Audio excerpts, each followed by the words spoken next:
everyone, and welcome to the Royals Rundown podcast presented by Royals Review. I'm Jake Milham. I'm tired. It's the middle of the week. Jeremy, dazzle us with your amazing voice, please. Hello. It's awesome. It's amazing. Hello, Jeremy. How are we feeling this week?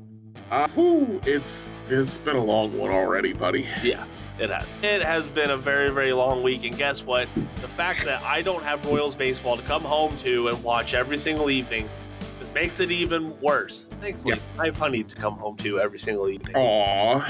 If you don't have a Honey to come home to every single evening, go check out royalsreview.com for your sad, lonely baseball list lives right now as the All-Star break. Game notes, recaps, analysis, much, much more over at royalsreview.com. You might have already missed out on Jeremy's incredible piece that he put out talking about Bobby Witt Jr. coming out. We'll talk more about that later on in the show. You're gonna have to listen Phrasing? to. Do we do phrasing? You know what? Phrasing might be a little too old, especially for non-Archer fans. I'm not even an Archer fan. I know what that is from other people referencing it. I mean, I knew it was from Archer, but gotcha. I get it from other people doing it. Here, let me speak to our demographic right now. I believe the children say pause or hard pause, things like that. Anyway, yes. we'll talk about later on the show, but if you don't want to listen to all of our craziness, go check it out on royalsreview.com. But we would greatly appreciate you listening along with us. You can also follow along on social media with our craziness. Our individual links are down in the podcast description below. But if you want to follow the podcast, you can follow us on Twitter and TikTok at Royal Rundown Pod. Jeremy, I'm still pissed at Spotify. I'm mad they took away our Q&As. It was amazing to have, and I'm like sporadically getting comments from 3-month-old episodes. 10 months. 10 months. Yeah, you finally gave me access to this stuff, and I was looking, I'm like, are there any new comments? And I'm like, what is this thing from four months ago? Why? What is happening? They didn't have comments 4 months ago. I know. That's what I'm saying. So if you are commenting, I apologize. We're genuinely not seeing it right now, but we appreciate you listening to us on Spotify and interacting with our polls. Jeremy, before we get too deep into the episode, do you want to tell our listeners that we will have Greg back on the podcast Sunday evening to talk about the draft that finally concluded? There's no more round 18 draft pick from Timbuktu. We don't have to worry about that anymore. All we have to worry about is Jack Caglione. And I did ask all of our listeners. Jack Caglione. Yeah. Caglione? Caglione. Yeah. Caglione. Caglione. Cags. Yeah. Jack Cags. I mean, it looks like Caglianone for sure. And I don't know what it is about Italian names that you always want to take that silent E. Say it again one more time. With that pick in the books, I asked our listeners hit or miss on it because I think you said it was a roller coaster, Jeremy. I had a bit of a roller coaster reaction to that pick for sure. Okay. So I just asked listeners hit or miss, and 100%, 11 voters, 11 out of 11 said it was a hit. So that's a pretty good. And my roller coaster ended with one of those votes that I voted. Yes, it was a hit. Well, I didn't vote. You didn't vote. That's fine. You don't want to do your patriotic duty. I can't make you. Your opinion is no longer valid, obviously, because that's how opinions work. They have validity sometimes, and they're invalidated by not participating in the process. I will participate further. I will say one that I did participate in, Jeremy, is when I asked how Bobby will fare in the home run derby, which we're about to talk about. And because a good amount of our respondents were right. 33% said first and 66.7% said ain't first, you're last. Well, unfortunately, in that vein, Bobby was last, but God damn it, I don't agree with that assessment of his second place finish. There goes my internet again, huh? What'd you say? I said I don't agree with that assessment of his second place finish at all in this case. Very true. Well, let's go ahead and talk about it. So, if you missed out on the home run derby, it was absolutely thrilling installment, I think is the best way to put it.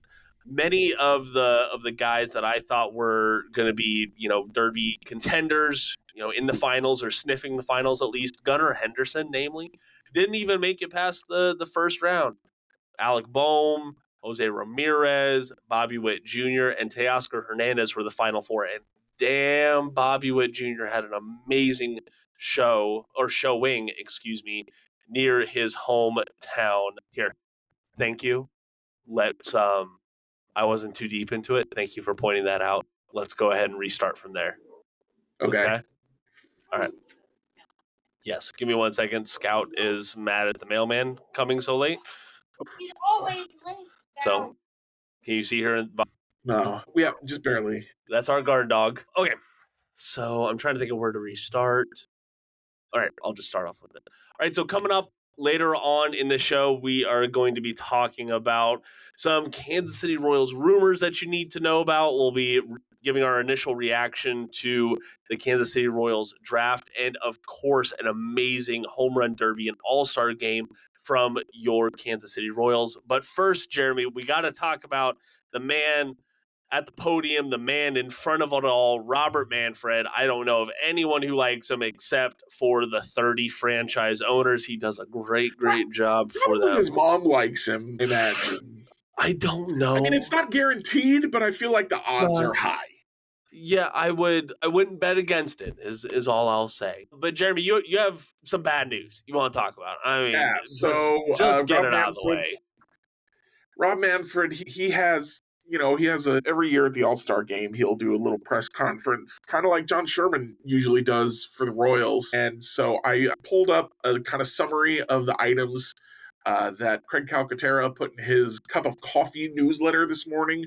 I like so I it. just want to go, what's that? I said I like it. Yeah. So I'll just go over those real quick. It's a great read if you love baseball. So he was asked about the Olympics. He said a lot of players want to do it. The Olympics are in LA this year, so they're going to see if they can try and figure that out. They don't know.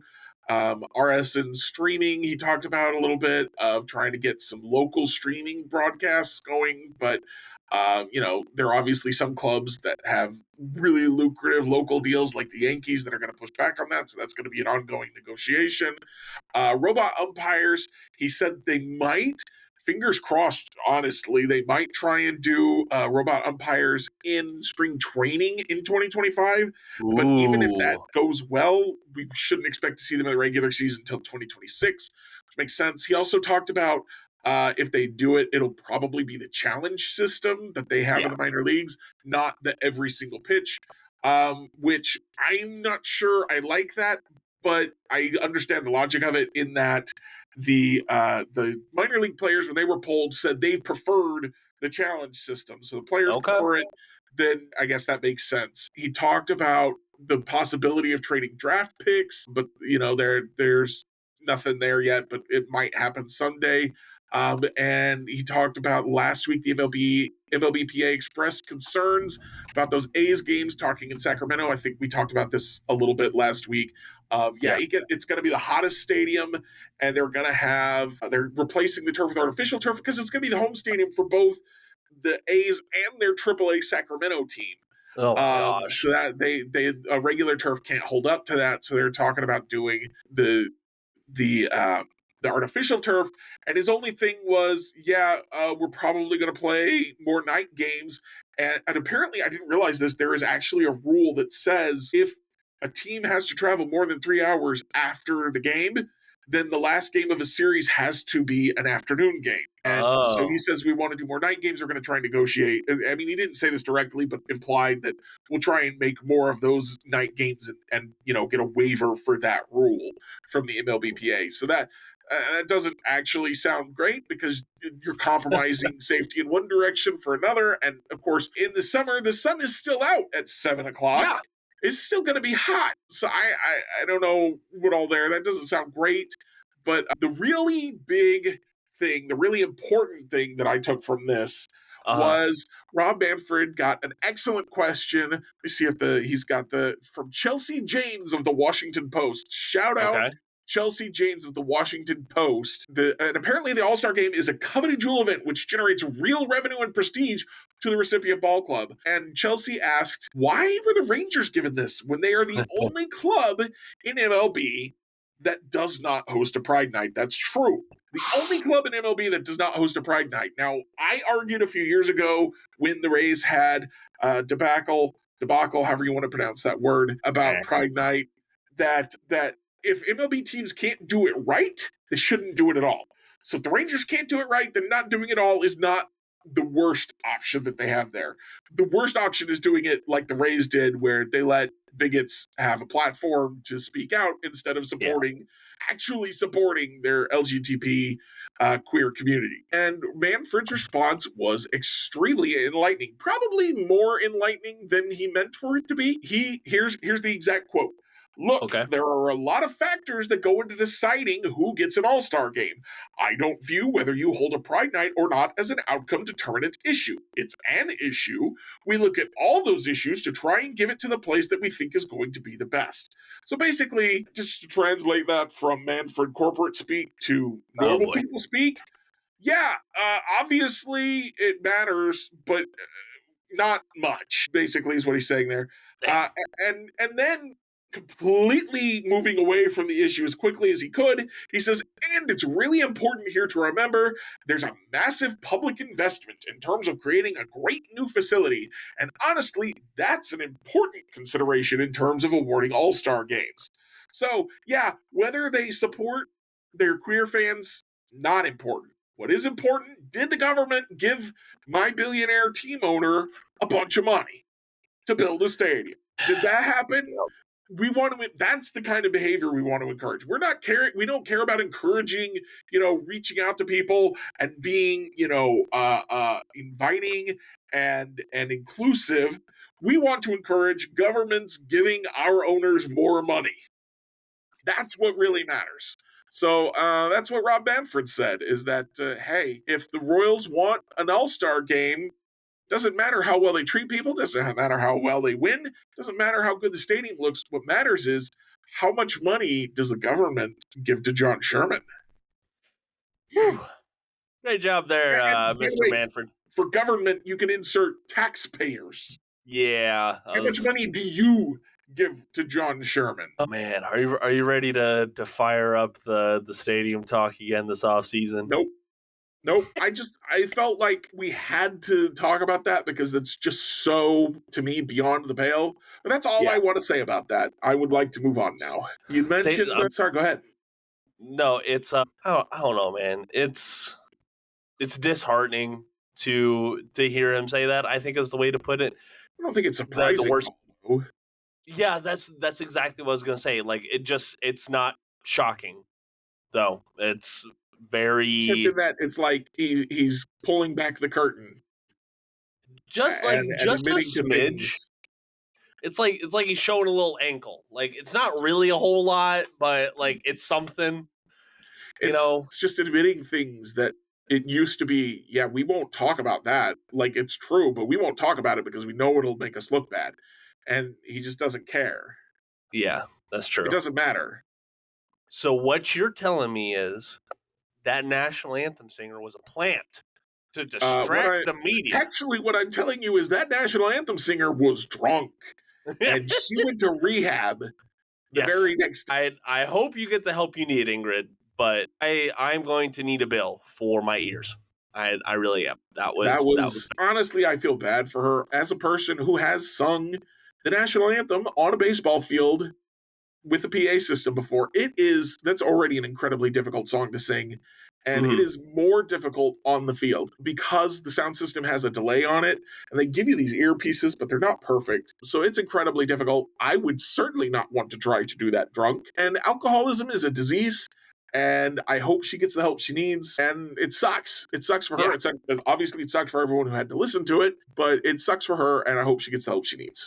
Exactly. And she sung before the home run derby, and I will say it just made Cody Johnson sound even better when he sung before the All-Star game the following night. But we're getting a little ahead of ourselves here, Jeremy. Let's go and talk about the home run derby, huh? And I feel like that was honestly, I haven't had a chance to read your piece yet. I really haven't. That's But okay. I saw it. I saw the topic. And I was like, you know what?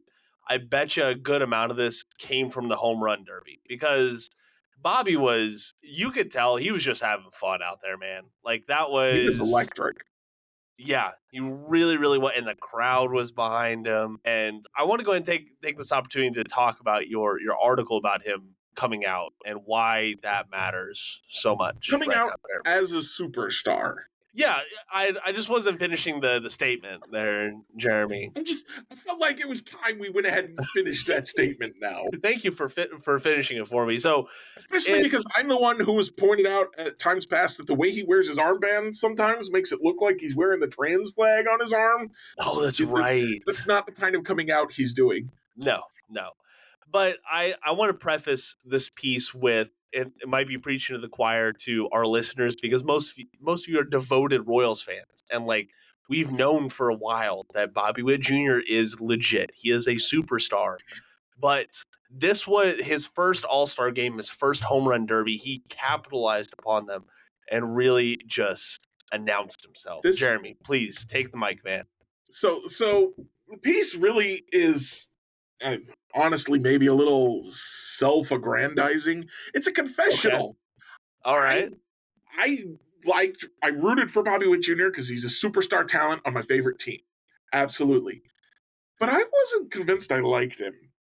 And so, like, if he went to another team, I don't know that I would have continued rooting for him in the way that I continued rooting for Lorenzo Cain, for Mike Moustakas, for all these other guys who have moved on. Yeah. I might have just been like, all right, well, I hope he sucks now. Yeah, I've had some of those thoughts about other players. But, I didn't hate him, obviously, but what I'm growing to understand is that Bobby Witt Jr. is a little bit of an introvert, I think, as far as a lot of pro athletes go. It's been really easy when it comes to pro athletes. So I talk a little bit about parasocial relationships, which are a big thing in the world now with social media, where we all follow these celebrities and we think we know them, and we put all this time and energy into these relationships, and they do not know we exist, right? Yeah. And so that's something that is a thing that happens more and more with athletes now than it used to. It used to be you followed a team, and if the player left the team because of the restrictions of radio and television and the lack of internet, it was hard to follow them, so you just kept following your team. And with the advent of social media, with the advent of the internet and being able to follow players all over the place, it's a lot easier now. So with the parasocial relationships, couple of the things that come up is the two biggest ways that parasocial relationships are going to be formed with players are going to be the player is really good and they're on a winning team, or the player has a lot of fun on the field and displays a lot of personality. Now, Bobby Witt Jr. this year is those first two, where he is really good and the team has been good. In past years, Vinny Pasquantino, Salvador Perez, even when the team was bad, they were easy to root for, easy to feel attached to because they had big personalities. Bobby Witt Jr. doesn't have necessarily a big personality. This is not a criticism. This is just an acknowledgement of that. But during the home run derby, he displayed more of his personality than I think we've witnessed in all of his 2.5 years with the Royals put together. He was grinning big. I will never be able to get out of my mind. They did the whole setup for the introduction of the finalists. And Michael Buffer, the famous boxing announcing legend, gets out there and they black out everything and they put a spotlight on him. And he announces Teoscar Hernandez, who walks out there and he's like stone-faced and like, yeah, I'm ready to compete. And he announces Bobby Witt Jr. Bobby Witt walks out there like, I can't believe this is happening to me, with a giant grin on his face. And a couple other people got some great screen grabs. I included them in the article, so if you want to see them, check them out. Go check it out. But just like the giant grin on his face while he's participating in this home run derby.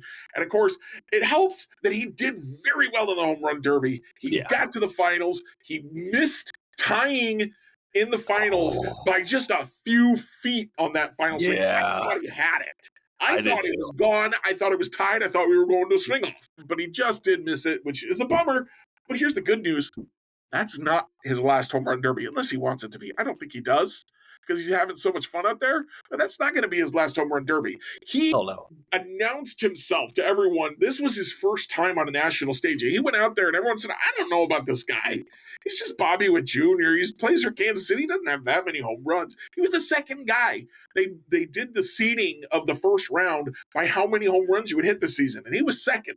He had the second fewest home runs out of that crowd, and then almost walked away with the whole dang thing.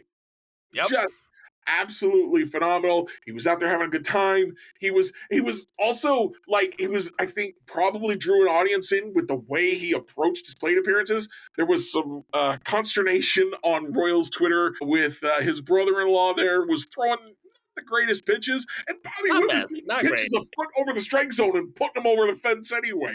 Didn't matter. Which reminds me when Salvador Perez was in and he was hitting home runs to all fields because he was just swinging at everything. And all these other guys, it's pull, pull, pull, pull. If they hit it the other way, it's not going. There was not a single opposite field home run in Monday night's home run derby, which is insane. So some more numbers from Bobby Witt Jr. 50 total home runs, the most amongst any of the competitors that year. 20 in the opening round, 17 in the semifinals, and then 13 in the finals. Like you said, coming up just one short, losing 14-13 to Teoscar Hernandez from the Dodgers. Man, just some of these stats are insane.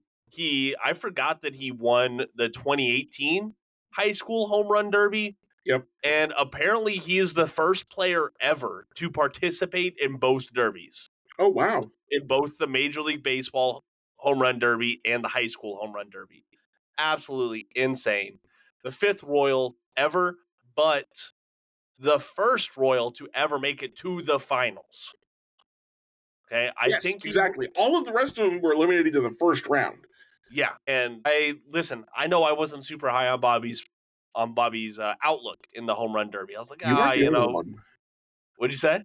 You weren't the only one. I was watching the pregame show and they had some gambling expert on. By the way, enough with the gambling experts in the pregame shows. Oh, gross. It's all about the money, baby.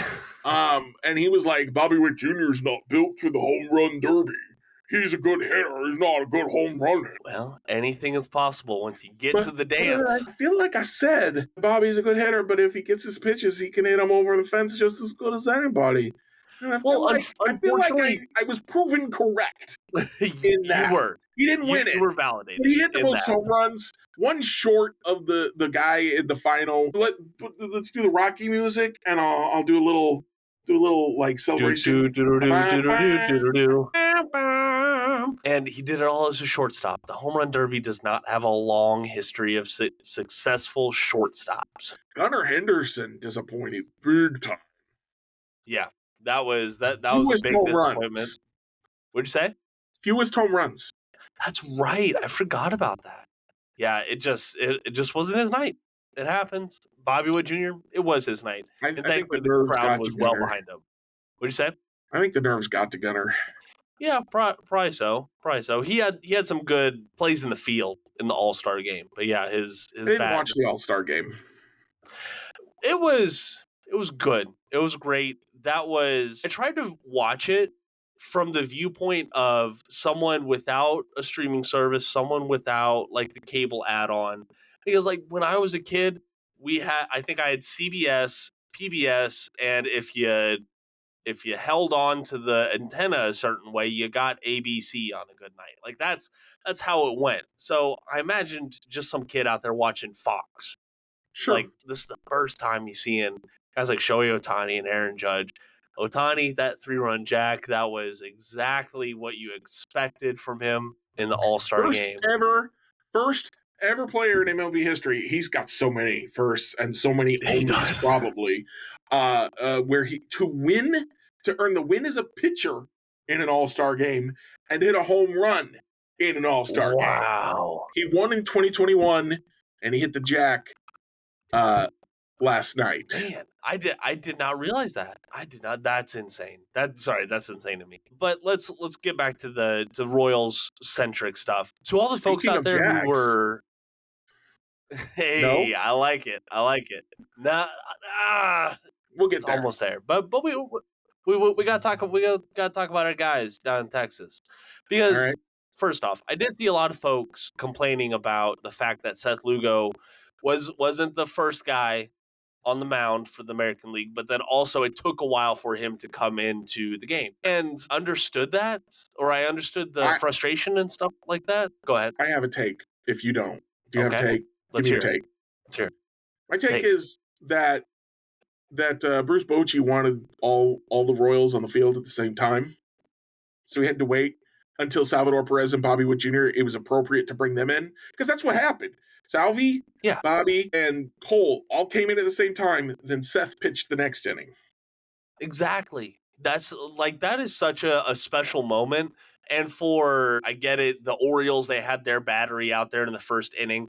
But for the Kansas City Royals, a small market team, to have a pitching and catching battery out there in the All-Star game, that was so special. And once I put two and two together on that, I was so much more happy about it. I was like, I would much rather have Salvi catching Seth Lugo and Cole Reagans rather than coming out in the second inning or something and Adley Rutschman is catching. No offense Yeah, against Adley, but it's just so much more special keeping it within the Kansas City Royals. Like, I gotta say, I I was don't think really I'm glad. wrong. What's that? I don't think I'm wrong in thinking that. No, It doesn't matter at the end of the day when Seth or Cole comes out and no. pitches, like, by I the thought it inning. was You know what I I thought mean? it was a cool little nod to have them all come out there at once and be like, yes, and now all the Royals. So yeah, I thought that was cool. I was gonna say something else and I Yeah. completely forgot what it was. So you got to go now. Oh, it's all good. I just thought it was cool. The crowd was hopping for it. Nearly 40,000 in attendance there in Globe Life Field. It was also a really quick game, which I enjoyed. And I get it, Extreme. pitch clock, yada yada Well, yada. But it this was also like the fastest game since the late 80s. I was gonna say I tuned into the game actually. Didn't watch it because I was like, man, the home run derby took a long time. That was one thing. I thought the home run. I don't know Yeah. why I thought the home run derby was gonna take an hour. It took over 3, and then so I was like, the All Star game is gonna be so slow, and I don't know when the Royals are even gonna get in there. And I was going to bed, and I saw Cole Reagans was coming in, and I'm like, all right, I'll turn it on to watch Cole, and I watched his inning. And then I was like, I'll keep watching, see what happens now that Bobby and Salvi are in. And we got to the next inning, and the pitcher, I can't remember who it was, came in, got 2 quick outs, 2 pitches, and then they went to the bullpen. I'm like, what? We're doing mid-inning bullpen switches in the All-Star game? I'm not sticking around Yeah. for all this, guys. I'm out. And it was like it was only the 5th inning when we got to like 10 o'clock our time, and it was bedtime for me. So I was like, I'm really Yeah. glad I did not spend my whole night watching all these other guys play just so I could go to bed as my guys were coming in. If there was one other guy that you needed to watch other than the Royals on the American League, it had to have been Mason Miller, who earned the win in that game from the Oakland Athletics. I mean, oh my goodness. Like, how many folks can say, hey, I struck out Shohei Ohtani. I pitched a perfect inning. I struck out Ohtani and Trey Turner. 8 pitches over 100 miles per hour. And just the third rookie pitcher to earn the win in the All-Star game, joining Spec Shea Wait, Mason in Miller's a rookie? Yes, I thought he'd been in the league for a couple of years. I think he didn't make his debut this year. He's Okay. had some cups of coffee here and there. But yeah, he's still a rookie, and he did that, and it's amazing. The first rookie to, I'm just gonna say this, first rookie to earn the win in an All-Star game since '54. All right, like Wow. that's pretty good. That is pretty damn good. And he flashed. He showed why he is so what's the word? Tantalizing, maybe. Just a very fun player to watch. Really, really fun player.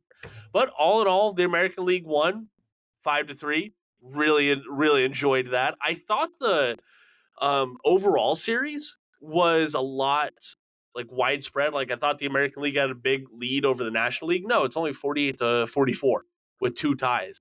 But what got me was the AL is now 28-7 and won in the last 34 All-Star games, Oh my dating back to goodness. 88.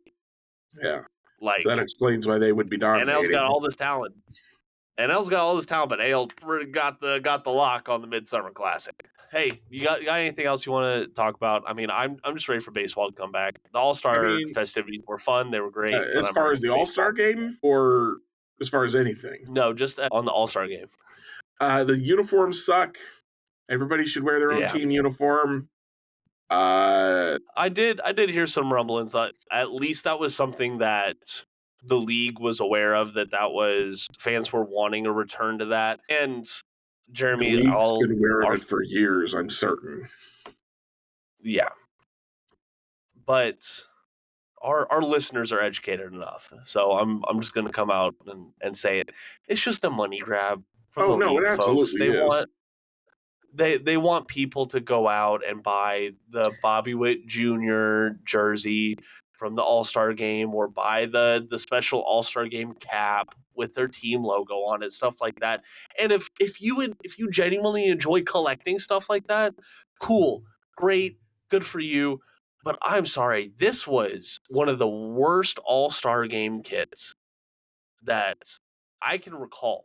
And there have been some bad ones I over the thought last past year's were decade. worse, They're but yeah. really it was close. Probably a little bit of recency is pushing 2024 below 2023 for me. But either way, they're just bad. Um, to the people out there designing them, I don't take it out on you, because you have to go in and say, okay, we can't use any colors that exist in the current MLB team color palette, which is tough when you think about it. So that's why you have neon pink. All right, that's why it comes out there. But yeah, Jeremy, I'm ready to move on from the All Star game, because Jacks? there's Jack so much Jacks? more to talk about. What'd you say? Jack Jacks? Jack Jacks. So we got to settle on some sort of like premature nickname for him.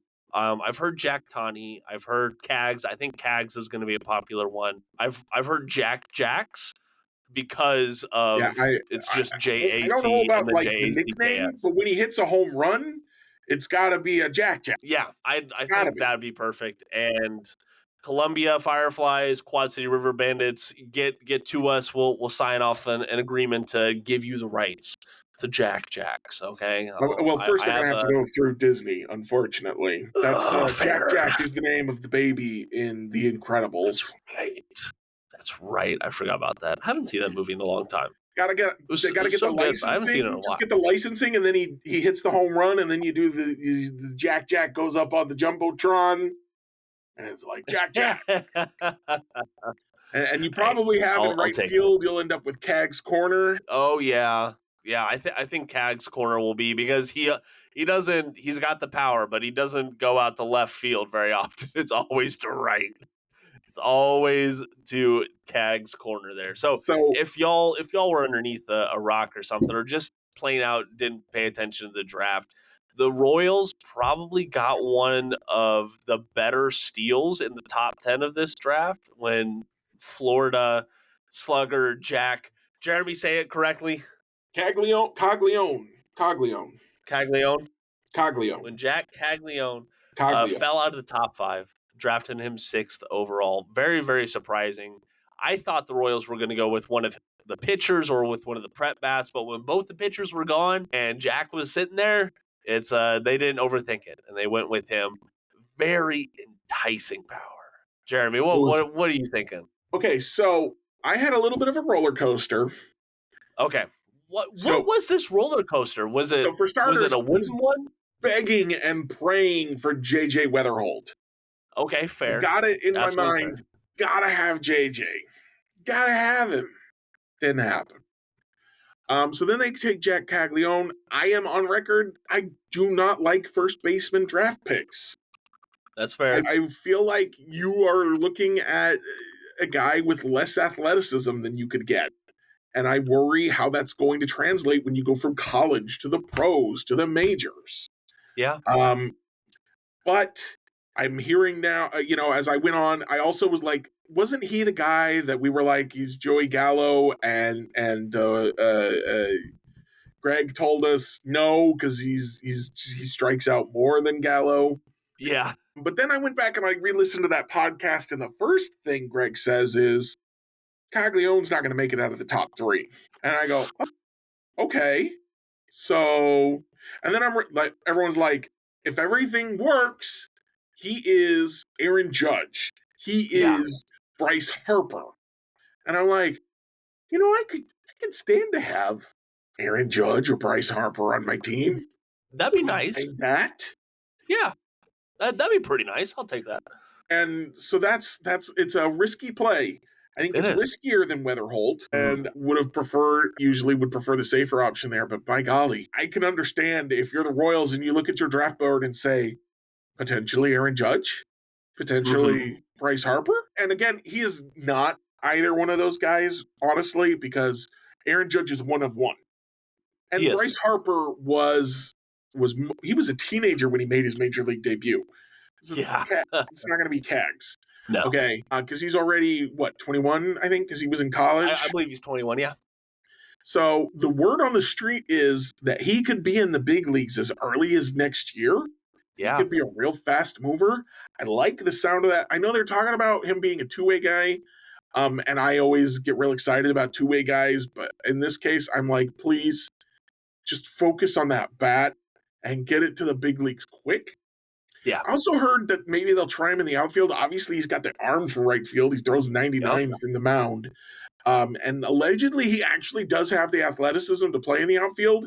So if he could become a right fielder, then you don't have that conundrum of Vinny Jack at first DH.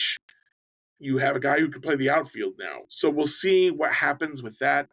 But if the best case scenario or the near best case scenario comes true and he's ready to play by midseason next year, he pulls kind of a Paul Skeens from the position side and comes up and starts jacking jacks, we'll feel real good about this pick. And For sure. And the way that Blake Mitchell is playing, he might not be that much further behind. Maybe he is a 2026 guy. And then you've got Bobby Witt Jr., who should be entering his peak around then, by the way. Caglione and Mitchell just crushing dingers. Yep. They are. I think Preston Farr put it best, where the Kansas City Royals might have the best pure power duo in the minor leagues once CAG signs between Blake Mitchell and Jack. It is so exciting to think about the possibilities here. A couple of concerns I do want to put away or assuage, if you will. The Royals themselves have not come out and explicitly said that he will have a shot at being a two-way player.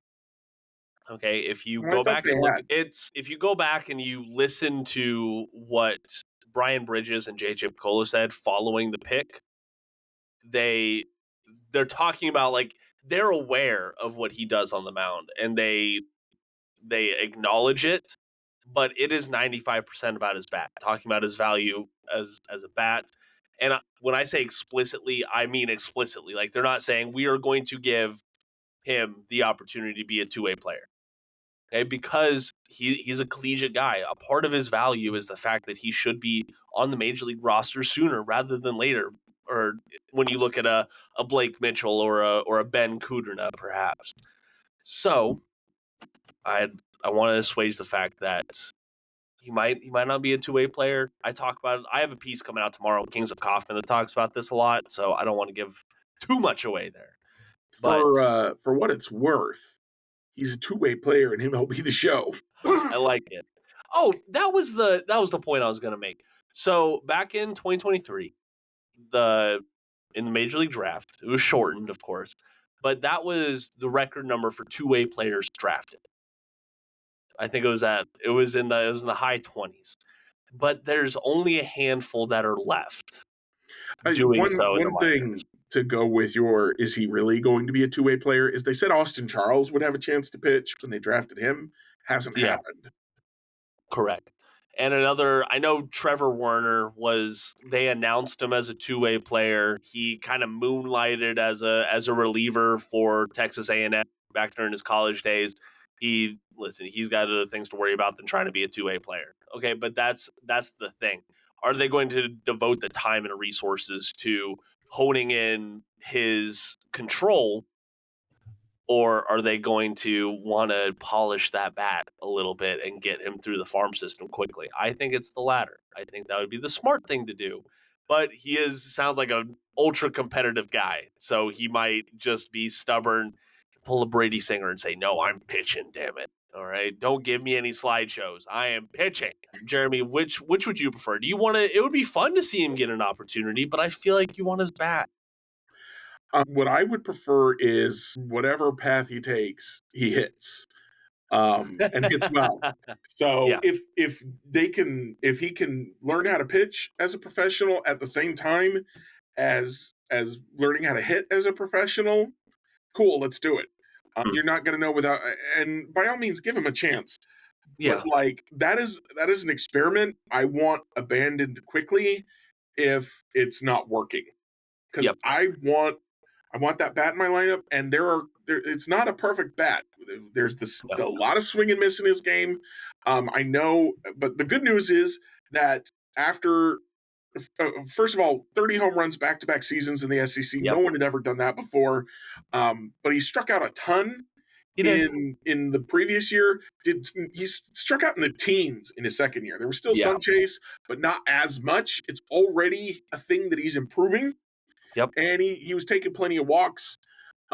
So uh, this is one of my first thoughts when they drafted him, and I saw the swing and miss was, what if this is Sully Matias? What if this is Sully Matias all over again? 50 home runs Yeah. in high A, and That's fair. everyone's like, he strikes out a lot, but if he hits 50 home runs, that'll work. And then he kind of vanished Yeah. once he tried Double A.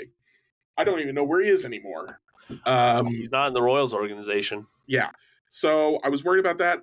It was pointed out to me on Twitter, hey, there's probably a difference between a SEC college bat and a guy they signed out of Central America.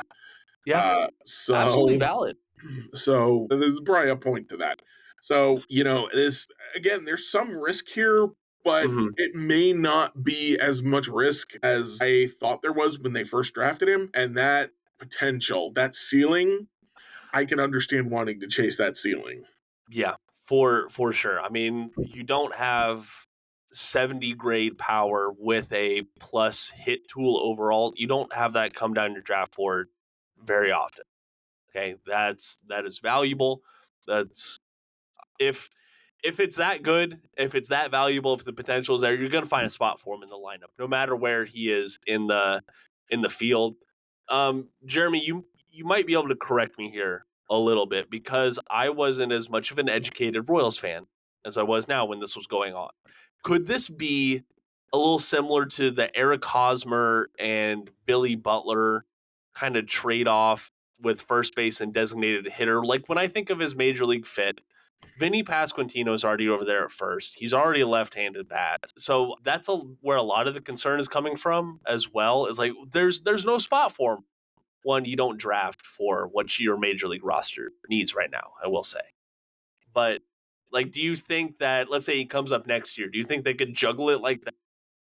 Well, I mean, and what they can do exactly what they did with Billy Butler and Eric Hosmer, which is the one that's better at defense plays first, and the other one designated hits. Billy Butler was kind of a butcher over at first base. Yeah, he was. As much as I complained that Hosmer's defensive metrics did not support the idea that he was an excellent first baseman, he was better than Butler. Yeah. He had the scoops, baby. He had the scoops. Vinny Pasquantino's not a butcher over there. He's been fine. And of course, the question also is, will the Royals try to convert Caglione to the outfield, or will he succeed if they do? So there's questions still to be answered as far as that. But the thing that you just said that I always say is, if you can hit, we will find a position for you. Vladimir Guerrero can hit. If they don't have a position for him at first base or designated hitter, they will stick him at third base and say, "Figure it out, buddy." They've done it before. They can do the same thing here. Yeah. Okay. I like that. We'll talk You can more be a warm about body this. in left field if you have to be. Just something. Which that is a transaction that we do need to talk about. MJ Melendez landed on the IL during the All-Star break with that ankle sprain. Not super surprising after seeing him barely come off the field under his own power, but that'll be interesting to see how they address it once games return. Royals will be playing a game this Friday, so they have to make some sort of call fast. What was I gonna say? I was gonna say we'll talk more about this with Greg later on because this was a fairly solid Royals draft class from what I'm hearing and from just my initial gut reaction. A lot of college guys, a lot of pitchers. Um, Dayton Moore is still alive and well in the Royals front office. Pitchers are the currency of baseball. Thank you for reminding me of who said that, Jeremy. Um, but I do want to talk about the Royals might be having to give up some currency if some rumors are true. We're talking about Chicago White Sox outfielder Tommy Pham, who the Royals are reportedly linked to. This isn't just a good fit, or this isn't they have to upgrade their outfield. Here's an option. No, like at this point, the Philadelphia Phillies and the Kansas City Royals are amongst the teams with interest in Tommy Pham, according to John Heyman of the New York Post. Jeremy, before I get into his stats and stuff like that, is this kind of in the realm of a move that you would enjoy? Is this kind of silly since he's an older that doesn't really have much future in Major League Baseball? I don't know. I'm curious what your thoughts are. So, Pham, if I am not mistaken, and maybe you can correct me if I am, he would be a 1-year rental. He would only That be under contract for this year. So I don't care about his age. I care okay? about is he hitting this year. I do care about some of the personality stuff, but I also think that winning cures a lot of personality issues. So I'm not too concerned about that. The bigger news to me, rather than them being interested in Pham, who I think would be a fine acquisition in a lot of ways and questionable in others, is that the Royals are not just linked to him. They're also still linked to Jazz Chisholm. So basically they're out there still looking for bats and still looking for outfield bats. Mm-hmm. And so my big takeaway right at this moment is NJ Melendez is on the injured list. We have to make a move. Now they can just call up Nelson Velasquez or Drew Waters. Those are options. Yeah. But putting Melendez on the injured list that early, I think that means something. I'm not sure what it means, but I think it means something. Obviously, they have not made a corresponding move yet, and they don't have to, and they usually wouldn't make a corresponding move until the day they play the game. That's just the way the Royals. I don't know if that's everybody, but that's the way the Royals roll. Is Yeah. they don't officially call a guy up until the day of. Mm-hmm. But it could also mean that they're ready to make a move on a bat and they're just finalizing some stuff before that happens. Yeah. That's what my fingers are crossed for. I go back to 2015. Alex Gordon got hurt, and we were Okay. all already clamoring for a bat because Omar Infante needed to go to the bench. And Yeah. Alex Gordon got hurt, and then they said, all right, get Ben Zobrist in here. Ben Zobrist came in, he played in left until Alex was healthy, and then he took over at second to let Infante sit. So if you bring in somebody who can play the outfield and the infield, Mm-hmm. I think Luis Rengifo fits that bill. Jess Yeah. Chisholm fits that bill. Then Tommy Pham would not fit that bill. Then you can bring him in and say you're playing in left until MJ comes back, and then once he does, Nick Lofton is done for the and not forever, but he's going back to the minors, and you're gonna probably be our starting third baseman, second baseman. Michael Garcia will play the other, and Michael Massey will be the designated hitter most of the time. And then you can move guys around as necessary. Do all the lineup shuffling stuff you do. But that's my thought right now is like, please, JJ Piccolo, look at this as a situation to say we've got to have the bat now and go get the bat. Yeah. And then you have the bat, and then if NJ Melendez comes back and he's hitting, and Lofton continues not hitting, you're ready to move things around. So that's where I'm looking. If it's Tommy Pham, then it's just going to be in the outfield, and Yeah. that's fine too. But that's not my hope. That's not my prayer. So there's another option out there that's very divisive amongst Royals fans, and it's Whit Merrifield. Whit Merrifield is not. Whit Merrifield is a Garrett Hampson replacement. He is Yeah. not a bat for the team. Okay, if you Yeah. get Whit Merrifield, it's because you're cutting Garrett Hampson, and I'm looking at you going, I don't feel like that juice is worth the squeeze, but okay. Yeah, especially if they're DFAing Garrett Hampson. Yeah, Like, I it's am over Garrett Hampson, but I don't think bringing Whit Merrifield back improves the position enough to justify bothering with it. correct. I agree with that. I'm not advocating for Whit Merrifield to come back personally. I do want to acknowledge though that a fit makes sense. It does. I don't know if it Only makes in the that Royals limited better. scenario. What'd you say? Only in that very limited scenario. Very limited, extremely limited scenario. But Jeremy, that's where we make our money. All right.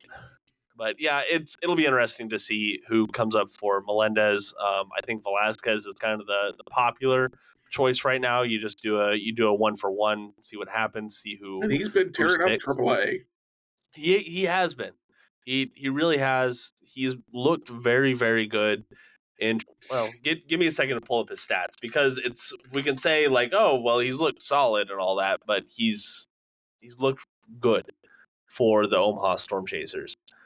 Let's see here. Let's do last 30 games. No, not his last 30 games. He hasn't even played 30 games in Omaha, has he? No, he hasn't. Only 48 ABs there in Omaha, but a 921 OPS, 2 home runs, a stolen base, hitting for average and getting on base, a 271 batting average, 400 OBP. He is getting on base, and that's a part of his value is being able to drag out those plate appearances. He was getting overly aggressive on the major league roster, but right now he has 10 walks to 11 strikeouts in 15 games for Omaha. That's a pretty good clip and a pretty good ratio that I would absolutely take, if not just for a little bit. Jeremy, there's got to be something I'm forgetting, man. There really has to be. No, I think you got No? everything. Well, let's just go ahead and get on to our Royals reviews then, shall we? Sure.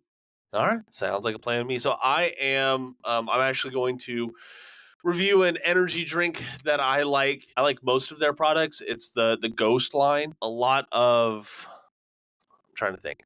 A lot of energy drinks out there that kind of make my palate feel a little gross. Like I know with most of the generic monsters, it feels like I'm drinking gasoline. Like that's what my brain equates it to. Ghost, they got a lot of different flavors. I don't feel jittery. I don't have a crash, nothing like that. And they're relatively inexpensive. I can get them from our local grocery store for like $2 a pop. So if you're looking for a new energy drink out there, go try the canned Ghost. I can't speak for their hydration drinks or their powdered or nothing like that. So go give it a shot. Jeremy, I think you want to try their orange cream Ghost flavor, huh? Actually, that does sound good. It's I pretty don't damn I don't good. really It's my do favorite. energy drinks, but that Okay. does sound good. So I'm going to review MLB The Show's All Star offerings. It was a pretty good week to be an MLB The Show fan player. So this year for the seasons, they introduced seasons last year, and they added these team affinity programs where you could earn one player from each team every Yeah. season just by playing the game. This year, they've set it up so that there are multiple chapters within a season. And Ooh. so for the All Star game, they released Chapter 2 of Season Two's Team Affinity, which came with All Stars from each team. And that was a good time. I got myself a Salvador Perez, a bunch of other characters, players, whatever you want to call them. It was a good time. And then Hell yeah. they made an All Star event, which came with you could earn a Cole Reagans card that way, which I did, of Ooh, course, nice. immediately. And he is fire. I'm loving playing some Cole Reagans. Hell yeah. And then after the futures game, they added, I think, 9 futures cards for free. Oh, cool. And then after the draft, they added a whole bunch of draft cards, including, as I mentioned, Jack Caglione is in there as a two-way player, a first baseman, starting pitcher. They also added, I think he was the number 15 overall, the switch pitcher, Yeah. Clinching, and he's a switch pitcher in the game. He's a Oh little buggy. wow. I'm not sure if they're going to fix it because he does pitch right-handed and left-handed, but like even left-handed, his slider breaks as if a right-hander threw it. Oh, It's that's it's weird. it's very broken. but hopefully they're going to tweak that and get that fixed. Hopefully that's just a bug, but it's cool Hopefully. that they're even trying that, and hopefully that means, if they can't fix it this year, they'll fix it next year. Lots of opportunities to earn free cards. They just opened up the All-Star program today. um my only complaints are that not everybody got a card. Not every All-Star got a card. For example, Mm, Seth Lugo and Adley Rutschman, I think they've pretty much shown their hand as far as all the cards they're going to release. They did not get cards. that They've got sucks. draft picks up through like pick 50 something, Oh, and wow. they added a Lance, not Lance, the Liam Hendrickson or Liam Oh, Hendricks card from a couple of years ago that you could earn. But no Seth Lugo, no Adley Rutschman. Some other guys are missing in action. Two Juan Sotos, because Juan Soto was part of the team affinity, and then because he hit the double last night, added another All-Star version card of him. Oh, also all the home run derby guys got cards. So they've been releasing new cards all weekend long with opportunities to get them for free and for cheap. This hmm. program gives you an opportunity to get even the best cards for free. So that's pretty cool. And it's just been a really good time. Again, my only complaint is, a couple guys are not there that I wish were there, but life will go on. I've still got a good Adley Rutschman card. I just need a good Seth Lugo card. Of course. Obviously. A couple of other notes that I do Oh, want to yeah. pass on from the All-Star festivities. Number one, Bob Kendrick, as always, a great ambassador for Negro Leagues Baseball Museum, but also just for Kansas City in general. I think that people underestimate like how great of a face of the KC Metro he is. Just all over baseball. But also one other thing that we failed to mention with the draft, JJ Piccolo's son got drafted. Oh, I So didn't know that. congratulations to him. Yeah. The Seattle Mariners took Ryan Piccolo in the 20th round. So congratulations to Ryan and on starting your MLB dream, if you will. We will So trade you one Chris Stratton for Ryan Piccolo. we drive a hard bargain. No? Alrighty, y'all. That is going to do it for us. We talked about Jeremy's article. Please go check that out down in the podcast description. But also follow along with us on social media. I know the energy was a little weird. It's been a weird week so far, folks. So please forgive us. Make sure you subscribe to the podcast, follow along with the podcast, whatever you have to do to make sure you never miss an episode of the Royals Rundown podcast. He is Jeremy Greco. I am Jacob Milham. Thank you so much for joining us this evening. And until next time, go Royals.